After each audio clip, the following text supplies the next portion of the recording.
ధైర్యంగా ఉండండి. అందరూ ఉన్న ఎట్టి పరిస్థితుల్లోనూ మీకు ఏ అవకాశం ఏ అవసరం వచ్చినా కానీ వెంటనే వచ్చేస్తాం. బేసిక్ ఏ మాత్రం ఇది అవ్వదు.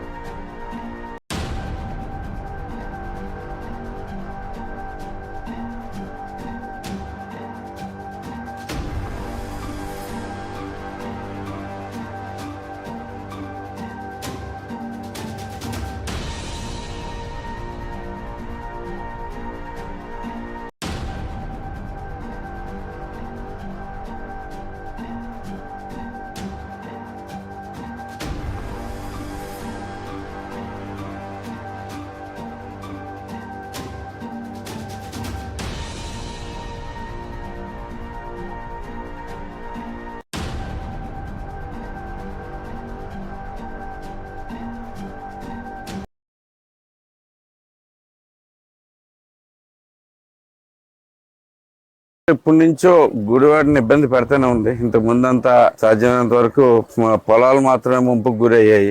ఈసారి చూస్తే నందివాడ మండలంలో అనేక గ్రామాలు, ఇది ఫర్ ఎగ్జాంపుల్ పుట్టుకుంటది, ఇలా ఇది పరిస్థితి. పుట్టుకుంటంతా ఇళ్లలోకి నీళ్ళు వచ్చేసినాయి. చాలా చోట్ల అందరూ పాపం ఎదురు చూస్తా ఉన్నారు. సాధ్యమైనంత మందిని బయటికి తీసుకెళ్లడం జరిగింది. ఇంకా ఇక్కడే ఉండిపోతాం, మెరక మీద ఉన్న వాళ్ళు మాత్రం ఇక్కడ ఉండిపోయారు. వాళ్ళందరికీ భోజన సదుపాయాలన్నీ అరేంజ్ చేస్తున్నాం. ప్రస్తుతానికి గవర్నమెంట్ యంత్రాంగం అంతా విజయవాడ మీద చాలా ఫోకస్డ్ గా పనిచేస్తా ఉన్నారు. అలాగే మాకు గుడివాడకి కూడా మా ఆర్డీఓ గారు, మున్సిపల్ కమిషనర్ గారు కూడా అందరూ చాలా స్ట్రాంగ్ గానే పనిచేస్తున్నారు. నేను అక్కడ నుండి కూడా మానిటర్ చేసుకుంటా ఉన్నాను ఇప్పుడు దాకా. ఎస్పెషల్లీ మన గుడివాడ మున్సిపాలిటీ అయితే కనుక డ్రైనేజ్ మొత్తం రాగానే క్లీన్ చేపించేస్తుంతో మన గవర్నమెంట్ రాగానే మొత్తం క్లీనప్ చేపిస్తాము. సిల్ట్ రిమూవల్ చేసేసుకుని పూర్తిగా రెడీగా ఉన్నాం. అందుకని గుడివాడ మాత్రం అసలు ఏమాత్రం వాటర్ నిలవలేదు. మొత్తం అంతా 4 గంటలు లాగేసింది. కానీ ఈ బుడమేరు పరివాహక ప్రాంతం మొత్తం బాగా పెరిగిపోతూ ఉంది. బుడమేరు మాత్రం బాగా గట్టిగా ముంచేస్తుంది. అక్కడి నుంచి వాటర్ అన్ని ఇటు పక్కకే దిగుతున్నాయి.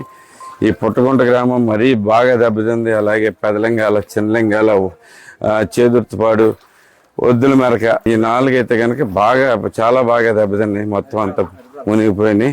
హరిపురాలు ఒకటి, హరిపురాల రామాపురం కూడా చాలా చాలా తేడా వచ్చింది. అట్లాగే నందివాడలో